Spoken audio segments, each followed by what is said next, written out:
James Thompson sat in the middle of his enormous mansion, surrounded by luxury, crystal chandeliers, gold-plated decor, and the finest furniture money could buy. But tonight, none of it mattered. The silence was deafening.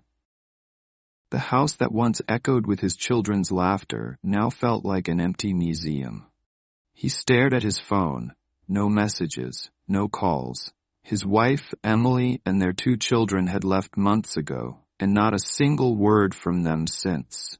It hadn't always been this way. There was a time when James had it all. Not just money, but a loving family that adored him. But he had been too blind to see that love needed nurturing, not just financial security.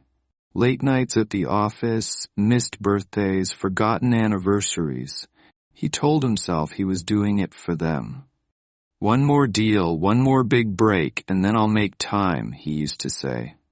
But that one more never ended.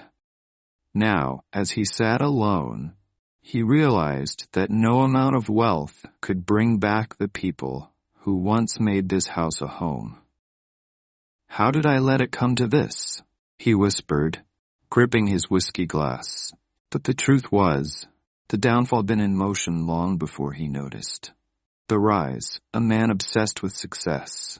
James had always been ambitious. From a young age, he dreamed of building an empire, and by his mid-30s, he had achieved it.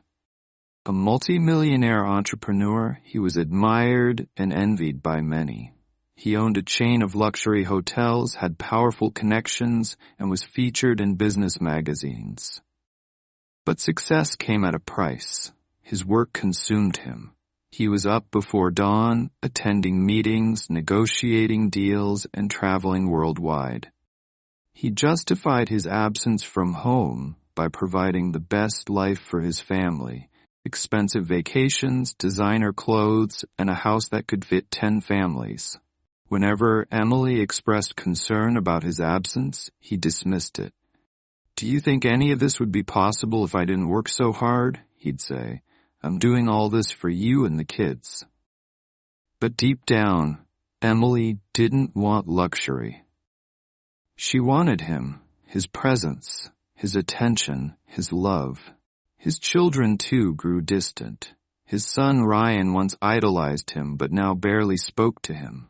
His daughter Lily had stopped asking him to attend her school events because she knew he wouldn't show up.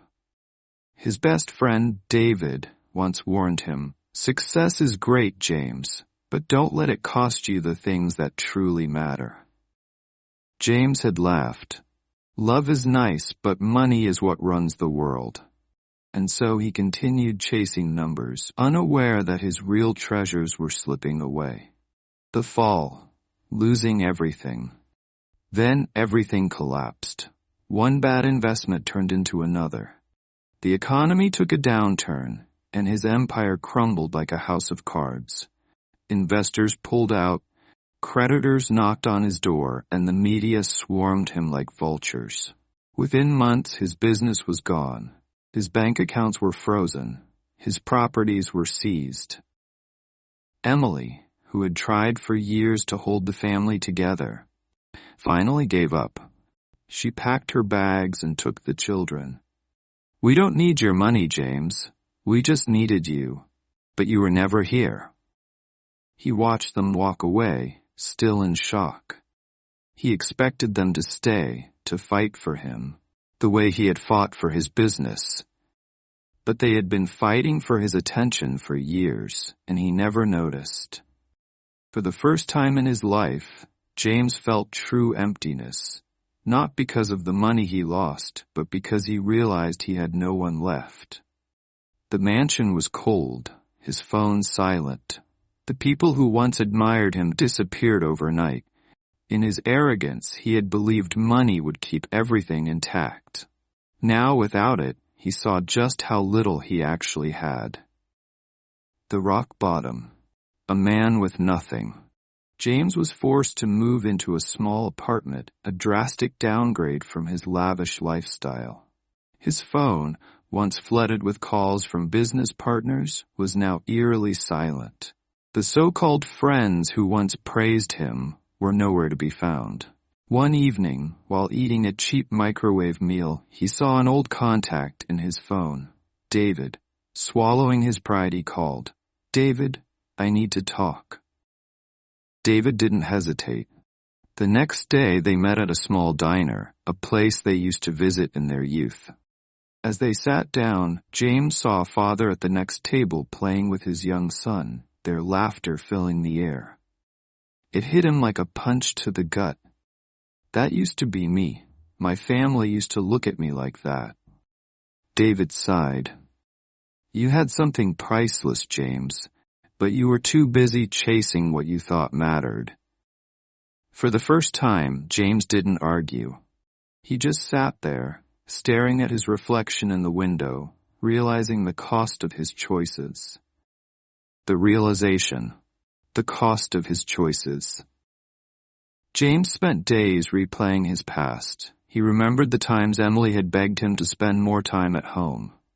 The way his son's face would light up when he came home early, before disappointment became the norm.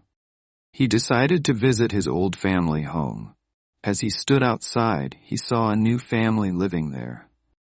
A father lifted his daughter into his arms, twirling her around as she giggled. Tears welled in James' eyes. That could have been him. I had it all, and I threw it away. He wanted to turn back time, to undo the damage. But some things can never be undone. The attempt to rebuild. Seeking forgiveness. James reached out to Emily. At first, she didn't answer, but after several tries, she picked up. "James, what do you want?" she asked, her voice distant. I just want to say I'm sorry for everything."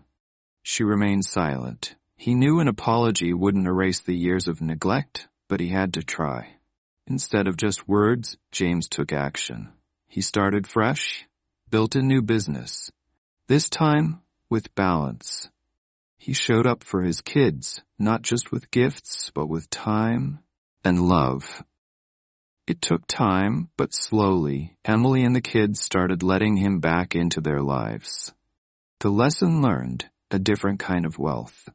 Years later, James was financially stable again, but this time he understood the real definition of wealth. Not in bank accounts, but in family, love, and presence. One evening, as he sat with Emily and their children watching a movie together, he smiled. This is what I should have been fighting for all along. The past couldn't be changed, but the future could be built differently. Money can be earned again, but the time you lose with the ones you love, that never comes back. No matter where you are in your English journey, don't stop. Keep learning, keep practicing, and never let fear hold you back. If this story inspired you, make sure to like, share, and subscribe to keep learning English through more amazing stories. Your journey starts now.